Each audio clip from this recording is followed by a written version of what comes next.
हमारी प्रार्थना मान लीजिए, नाम से बढ़कर कोई पुण्य नहीं है। जैसे आप पुण्य करने के बड़े लालायित हैं। देखो, अपने यहां जो भगवत प्राप्ति का पुण्य का भाव है, उसका यह है कि भगवान ने हमें 10 रोटी दी है, हमारा काम 5 रोटी से चल जाएगा, तो हम 5 रोटी दूसरों की सेवा में लगा देते हैं। ये भाव है। दान पुण्य वो एक अलग चीज है। भगवत प्राप्ति के मार्ग वाले उपासक को ये भाव रखना है, प्रभु ने मुझे इतना दिया है, मेरा काम इतने से चल जाता है, तो और जो भगवत स्वरूप है, गौ सेवा, पंछियों की सेवा, अन्य जीव, बीमार कोई है उसको, साधु महात्मा, धामवासी, विरक्त जन, उससे क्या होगा? वो तुम्हारा पुण्य कर्म नहीं बना, वो सेवा बन गई। और सेवा सीधे भगवान से है, बीच में किसी का मिलना जुलना नहीं, सीधे भगवान। सेवा का फल भगवान की प्रसन्नता, और जिसके ऊपर भगवान प्रसन्न हो गए, अब क्या बकाया रह गया? जिनके प्रसन्न होने पर फिर और किसी को राजी करने की जरूरत नहीं पड़ती। जा पर कृपा राम की होई, ता पर कृपा करे। और जिसके ऊपर प्रभु की प्रसन्नता और कृपा है, तो जामवंत कहा सुनु रघुराया, जा पर नाथ करो तुम दाया, ताहि सदा शुभ कुशल निरंतर, सुर नर मुनि प्रसन्नता ऊपर, सोई विजयी विनयी गुल सागर, तासु सुजस त्रैलोक उजागर।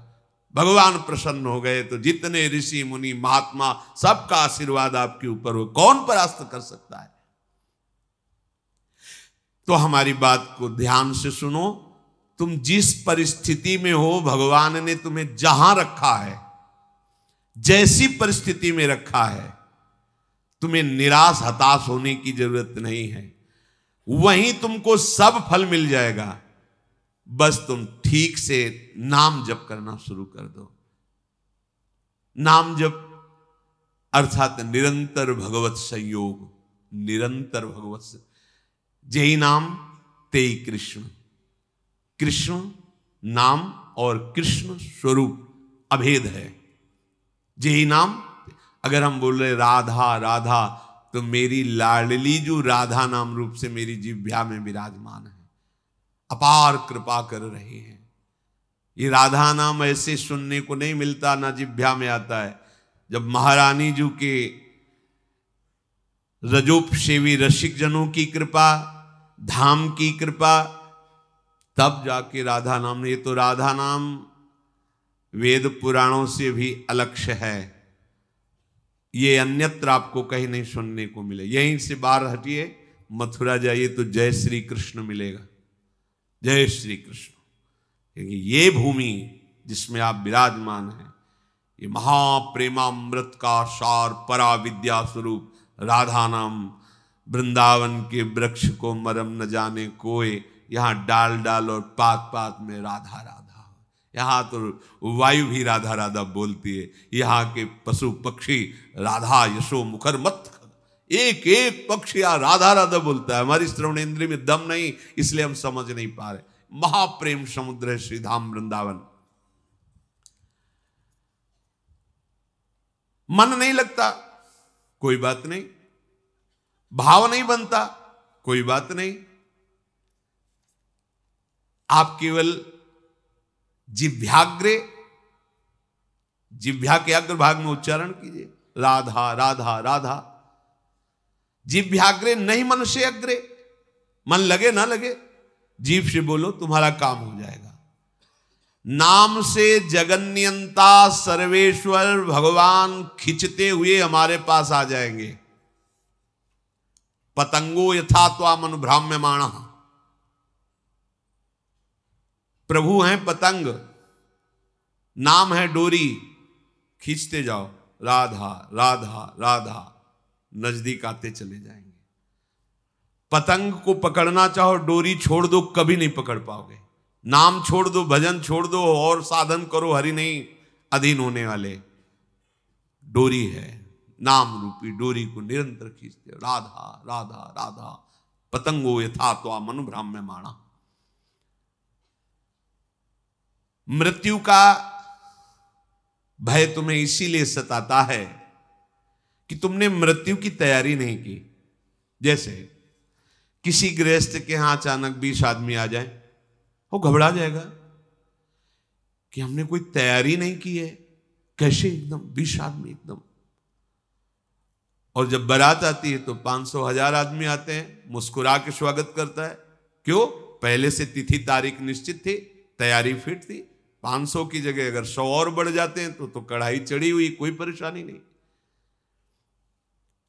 हमें जहां जाना है वहां का हमें परिचय प्राप्त हो चुका है, हमारा निश्चय हो चुका है, तैयारी है पूरी, अभी जाना अभी चल दे, कोई परेशानी नहीं। लेकिन आपने तैयारी तो रहने की है, जाने की तो की नहीं। यहां पूरे विश्व में जितने भी हैं, कोई बिरले हैं जो जाने की तैयारी में लगे, नहीं सब रहने की तैयारी में लगे। नहीं, अब ये पेंट थोड़ा गंदा हो गया, नया पुतवा दीजिए, ये हो ये बनवा दीजिए, वो कर दीजिए, सब रहने की तैयारी में। आखिरी तक दांत खराब हो गए, नए लगा दीजिए, आंख खराब हो गई है, ऑपरेशन करके चश्मा लगवा दी, कान खराब मशीन लगा दी, मशीन, हाँ वो दिल ब्लॉक हो रहा है तो नली डाल के वो कर दीजिए। अब रहने की तैयारी। अब जब जाने की बात आती है तो होश उड़ जाते हैं। हमने जाने की तो तैयारी नहीं की थी। मृत्यु से भय क्यों लगता है? क्योंकि तुमने जाने की तैयारी नहीं की, और जाना पक्का है। जैसे सरकारी आदमी होता है ना, उसको बंगला गाड़ी मिलती है, प्रयोग करता है, उसकी आसक्ति नहीं होती, क्योंकि कब सरकारी आदेश आ जाए कि इस प्रांत से उस प्रांत में जाना, वहां बंगला गाड़ी मिलेगा। वो सरकारी है, प्रयोग कर रहा है, लेकिन उसकी आसक्ति नहीं। जैसे कोई कहे ना कि ये खिड़की का कोना टूटा हुआ है, क्या है, कभी भी आदेश आ सकता है कि आपको अमुक जगह जाना है, वहां नया बंगला गाड़ी मिलेगी, ये तो सरकारी है, वो ठीक कर रहा है, हमें तो केवल सरकारी काम। बिल्कुल ऐसे ही ये सरकारी गाड़ी मिली है सरकारी काम करने के लिए। भगवत प्राप्ति साधन धाम मोक्ष कर द्वारा, पाई न जे परलोक संभारा, सो परत्र दुख पावई, सिर धुनि धुनि पछताए, कालई कर्मई ईश्वरे मिथ्या दोष लगाए। अब जब बुलावा आया, डॉक्टर ने कहा कि बस 1 साल के हो तुम, बस ये कैंसर ले जाएगा आपको, मतलब बचने की संभावना। क्योंकि तैयारी जाने की नहीं की थी ना, रहने की तैयारी की थी। अब कहां जाएंगे? जितना हमने प्रेम फैलाया वो तो यही है, जितना हमने कमाया वो सब यही है, जिसके लिए कमाया वो सब यही। अब हम कहां जाएंगे? हमारा मित्र कौन होगा? हमें प्यार कौन करेगा? हमारे पास है क्या? गया। मन पछितई है अवसर बीते, दुर्लभ देह पाए हरिपद भजु, करम बचन अरु जीते, मन पछितई है अवसर बीते। ये सुत बनिता आदि जान स्वार्थ रत, ना करुणे सभीते, अंत ही तो ही तजेंगे पामर, तू न तजय बहीते। ये सब तुझे छोड़ देंगे, तैयारी कर। गुरु कृपा से हम अपने हृदय की बात कह रहे हैं, प्रतिपल तैयार है। क्यों? जैसे कभी स्मरण भी आया, कष्ट होता, जैसे कल था डायलिसिस हो रहा, बीच में एकदम प्रसन्नता होती है, श्री जी के पास जाना है। कहां जाना है? श्री जी के पास जाना है। मृत्यु हमारे लिए मृत्यु थोड़ी है, श्री जी के पास जाने का पास है कि अब फाइनल। अभी तक तो भाव से रहा, अब फाइनल, अब खत्म, संसार चक्र खत्म, अब तो अपनी लाडली के पास जाना है बस। कितना आनंद! जैसे आपका कोई प्रिय है, वर्षों से आप उससे मिलना चाहते हैं, और गाड़ी आ गई, बुलावा आ गया, चलिए आप, तो आपको कैसा लगेगा? ये थोड़ी लगेगा कि भय लगे, नहीं, एक उमगन आएगी, आप तो तुरंत तैयार हो जाएंगे चलने के। हाँ हाँ हाँ, हम तो वर्षों से इंतजार कर रहे हैं बस। ये जो मृत्यु तुम्हें भय प्रदान कर रही, तुमने तैयारी नहीं की। मृत्यु अमंगल में नहीं है, परम मंगल है। मृत्यु शोक नहीं है, महोत्सव है। बस यही समझ नहीं पा रहे। क्यों? भगवान ने मृत्यु को अपना स्वरूप कहा है, मैं सर्व कुछ हरण करने वालों में मृत्यु हूं, मेरे प्रीतम है मृत्यु, और कोई नहीं है, श्री कृष्ण है। आलिंगन करो अपने प्यारे श्री कृष्ण का और निरंतर दिव्य लीला में पहुंच चलो। पर यह बात की कोई तैयारी नहीं कर रहा। साथ जीने की तैयारी हो, यही रहने क्यों, किसी को नहीं रहने दिया जाएगा। ये सरकारी बंगला है, यहां ट्रांसफर होते रहते हैं, पुराने गए नए आए, पुराने गए नए आए, आप खुद देख रहे हैं कौन रहा। लेकिन अपने लोगों की बुद्धि इस बात में तैयार नहीं हो रही कि मुझे जाना है। अंदर से देखो, अंदर की बात कह रहे, बाहर से तो अभी आप कि हाथ उठाओ कितने जाना चाहते हैं, क्या जाना। जब डॉक्टर कहेगा कि जाने की बात आ गई, तुम्हारी किडनी फेल, तुम्हारा दिल फेल, तुम्हारी इतना बड़ा मुंह बगल जा, अब क्या होगा, अब क्या होगा। तो तैयारी नहीं थी ना, तैयारी है तो मुस्कुरा देंगे। हाँ, अंदर से हर समय एक आनंद धारा रहती है, वो किशोरी जी के चरणों की। सत्प्रेम सिंधु मकरंद रसौघ धारा, वो धारा हमें जीवित किए है। वो धारा हमें ऐसे प्रसन्न रखती है कि किसी को ब्रह्मा का पद मिलने पर भी उतनी प्रसन्नता नहीं होगी जितनी प्रसन्नता हर समय बनी रहती। ये केवल महारानी जी के चरणों के आश्रय से। पूज्य बाबा कह रहे हैं कि आप कल्पना नहीं कर सकते कि आप कितना सुखी हो जाएंगे। वही बात देखो, बात तभी समझ में आती है जब स्थिति परिस्थिति में वो बात रहे। आप स्वस्थ हैं, सब अनुकूलता है, और फिर आप कह रहे हैं प्रभु की बड़ी कृपा है, ठीक है। लेकिन जब आप प्रतिकूल परिस्थिति में अनुभव करें, वाणी से नहीं, एक होता है देखो कि अब भाई भगवान है, वो जो करेंगे तो सहना ही पड़ेगा, हाँ कृपा ही है, फिर मतलब एक सहना, और एक होता नहीं कृपा है, मैं अनुभव कर रहा हूं इसमें कृपा है, वो बात अब सहना ही पड़ेगा। और एक है कृपा, ये कृपा है जो अनुभव होता है, ये मृत्यु को भी भयभीत कर देगी। आप कुछ नहीं, कुछ नहीं, ऐसा परमानंद प्रकट होता है केवल लाडली जी के आश्रय से। मतलब अब जैसे हम कहें कि जिस समय हम चिंतन करते हैं तो और हर समय करते क्या है, पर कभी कभी उसमें गाढ़ चिंतन जब होता है तब दिखाई देता है कि अरे ये जीव कैसा भ्रमित हो रहा है, कैसे इसका समय नष्ट कर रही माया, जिस समय में ये परम पद प्राप्त कर सकता है उसको कैसे नष्ट कर रहा है। बड़ी भूल हो रही, बड़ी भूल हो रही। तो तभी जब वो अंदर से कि आप क्या इतने घंटे सो रहे हैं, बर्बाद क्यों कर रहे हो। अरे एक वो नींद आने वाली है जिसमें सदा सदा के लिए तुम सो जाओगे, होश में हो, मृत्यु आने वाली है।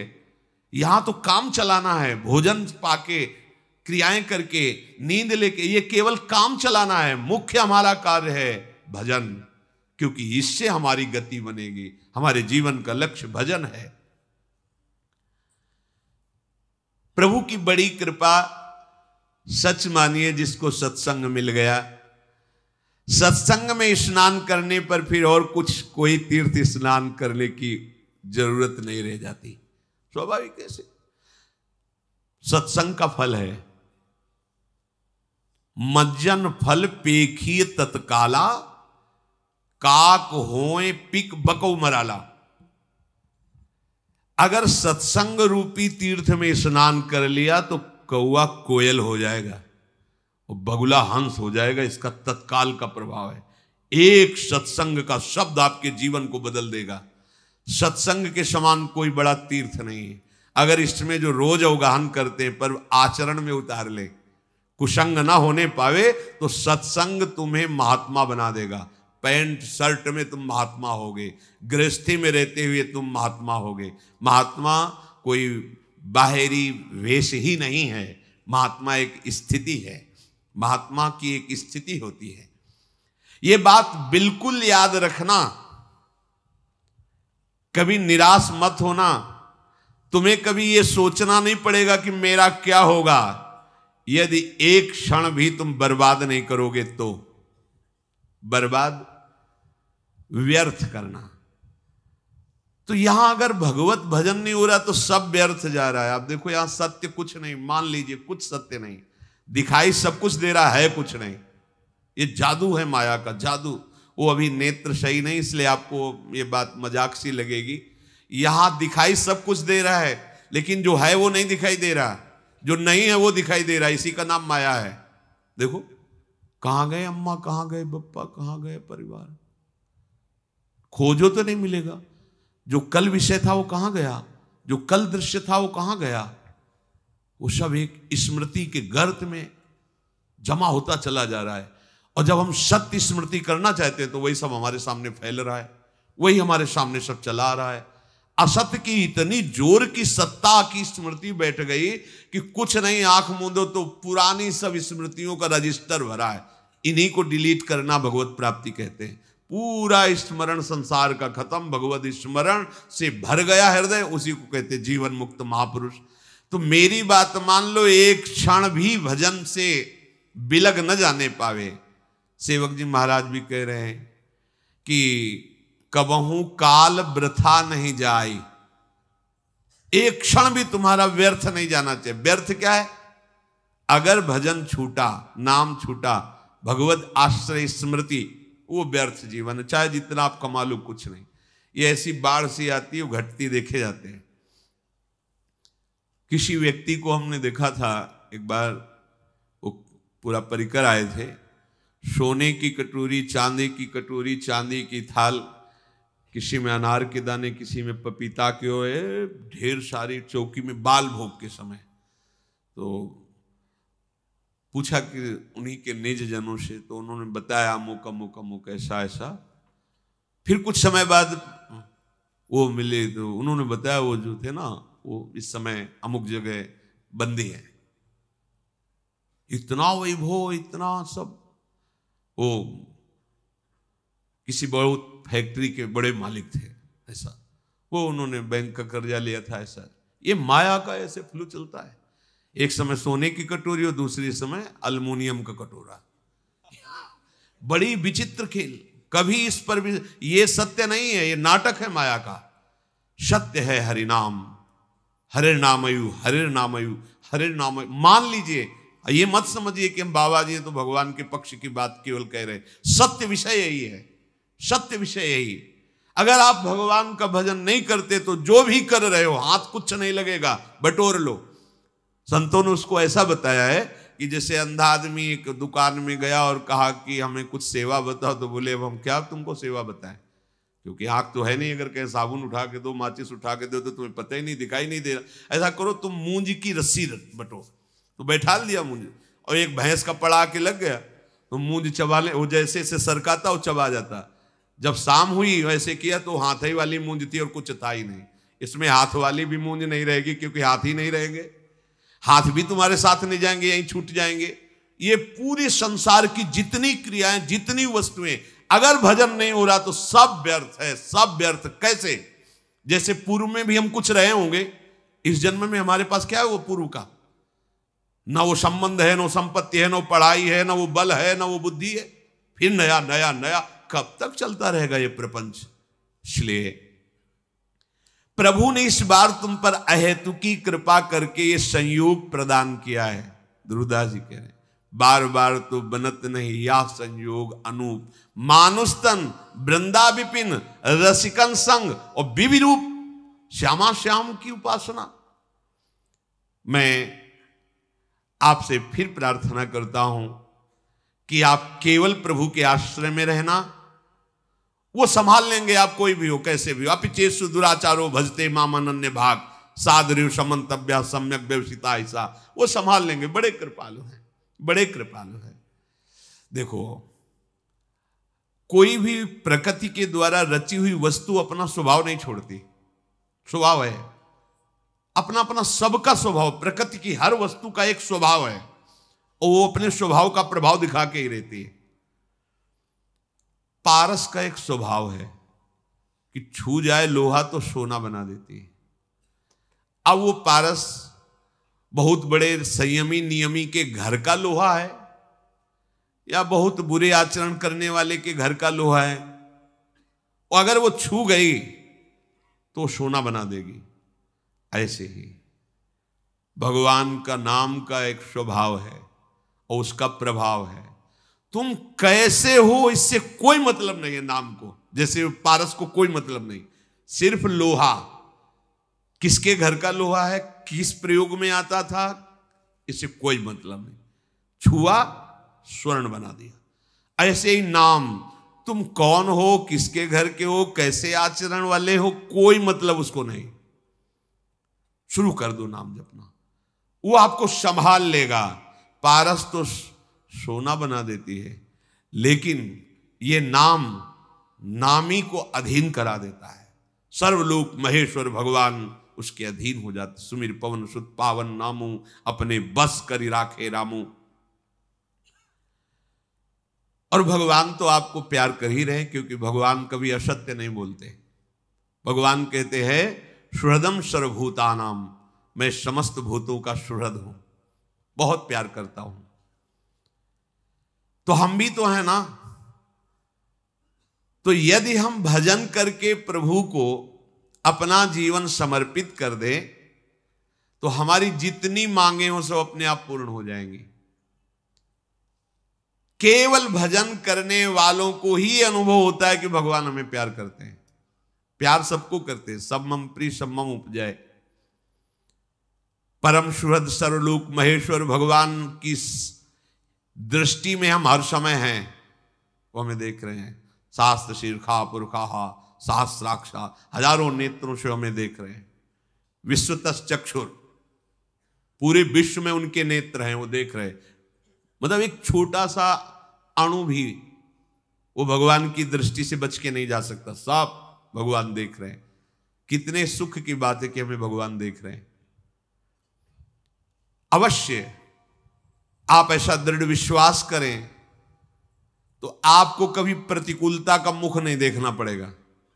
आपको भगवान देख रहे हैं तो बोले कभी प्रतिकूलता का मुख नहीं देखना पड़ेगा। क्यों? क्योंकि जब आप ये देखोगे कि श्री भगवान देख रहे हैं तो आप पापाचरण नहीं करोगे। सच्चा उपासक वही है जो हर समय देखता रहता है कि भगवान देख रहे हैं। दो शिष्य बनने के लिए एक संत भगवान के पास गए और कहा हम आपके शिष्य होना चाहते हैं, कंठी भी लाए माला भी लाए, दे दीजिए। हाँ ठीक। 2 तरबूज मंगाए और कहा जाओ इन 2 तरबूजों को अलग अलग ले जाओ और ऐसी जगह इसको अमनिया करो, काटो जहां कोई देख ना रहा हो। एक गए, थोड़ी देर में काट के आ गए। महाराज जी बोले उसको भी आ जाने दो। वो शाम तक फिर आए समूचा लेके। तो उनका भाई आपने तो बहुत जल्दी अमनिया करके ले आए। बोले हाँ एकांत में गए, जंगल था आसपास, देखा कोई नहीं था, अमनिया किया ले आए। क्यों भाई तुम्हें एकांत नहीं मिला? बोले महाराज जी मैं जहां देखता तो मुझे लगता भगवान तो देख ही रहे ना।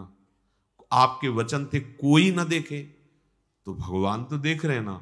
मुझे कोई ऐसी जगह नहीं दिखाई दी कि जहां भगवान ना देख रहे हो, इसलिए आपकी जो आज्ञा थी कोई ना देखे, तो इसलिए मैं नहीं काट पाया। तो उससे कहा तुम तरबूज खा लो और जाओ। और उससे कहा तुम आओ, तुम्हें हम दीक्षा देते हैं क्योंकि तुम इस बात के अधिकारी हो। वास्तविक परमार्थ का पथिक वही है जो सर्वत्र ये बात देखता है कि भगवान मुझे देख रहे हैं। जिस प्रेम से भगवान अधीन होते हैं वो प्रेम केवल नाम से प्रकट होता है। उस प्रेम का पर्यवसान कहीं और ना होने पावे, ये सूक्ष्म बात है। जब आप भजन करोगे तो आपके हृदय में एक आनंद उमगन होती, और अगर उसको संभाल नहीं पाए तो वही काम में नाना प्रकार के भोगों में वो फिसल जाएगी। इसीलिए साधु संग रूपी बाढ़ अत्यंत आवश्यक है। जब साधन की उमगन में हृदय द्रवित होने लगे भजन के प्रभाव से, तो बाहर से आपका स्वभाव कड़ुआ हो जाना चाहिए, उदासीन हो जाना चाहिए, गंभीर शांत। दूसरे को लगे कि हर समय जलता रहता है क्या, कैसे देखता है, ऐसा लगना चाहिए। गंभीर शांत, कोई बात जी, हिम्मत न पड़े किसी की आपसे परिचय बनाने की, ऐसा स्वभाव बनाना चाहिए। ये हम एकांतिक बात अंदर की कहते हैं। जब आपका भजन बढ़ने लगे, आपके हृदय में अनुभव होने लगे कि विकार शांत हो रहे हैं, आनंद का अनुभव, भजन निरंतर चलने का प्रवाह आने लगा है, कुछ दिव्यता आने लगी, उतने ही आपको बाहर से उदासीन हो जाना चाहिए। बिल्कुल व्यवहार में ऐसा साबित नहीं करना चाहिए कि आप बहुत सरल आदमी हैं, आप बहुत बिल्कुल नहीं। ऐसा लगना चाहिए रुक्ष आदमी है क्या, इसमें प्रियता तो झलक ही नहीं रही, ऐसा। और बात करने के लिए एक बार सोचना पड़े किसी को कि इससे बात करना है, यार इससे बात ना करना ही अच्छा है, ऐसा लगे कोई। अपने लोग क्या होते हैं, जहां आनंद की उमगन आई तो हम फैल जाते हैं, व्यवहार बनाने लगते हैं। आई हुई भोग सामग्रियों की भजन तो चल ही रहा है, इसको भी बस वो भजन को छीन करने लगता है। कहीं ना कहीं वो द्रवित हृदय, जैसे मोम होती है ना, द्रवित हो जाए, कोई भी छाप लगा दो, ऐसे ही भजनानंदी को बहुत सावधान रहना चाहिए। हृदय द्रवित हो गया, उसमें जो छाप लगेगी बहुत मिटाना मुश्किल पड़ेगा। इसीलिए हर समय साधु समागम की बाढ़ की बात कही गई। जब तक सिद्धावस्था ना आ जाए तब तक व्यवहार को स्वीकार नहीं करना चाहिए। उपदेश देना, व्यवहार बनाना, शिष्य बना, ये तब तक नहीं करना चाहिए जब तक आप करने लायक हो। जब आप करने लायक ना होना तो जिनको मन है वो करवा लेंगे। आप करने लायक हो तो मत करना, फंस जाओगे। ये छोटा मोटा फंसाव नहीं है, ये तो केवल हरि ही निर्वाह कर सकते हैं। ये जो व्यवहार है, हाँ, ये अजगर है, अजगर। ये लील जाएगा, चिन्ह भी नहीं रखेगा, चिन्ह भी। पक्का समझ, बात समझ में कम आएगी। ये व्यवहार, ये अजगर है, एक सांस में लील जाएगा, ना पता चलेगा तुम्हारा ना तुम्हारी भक्ति का।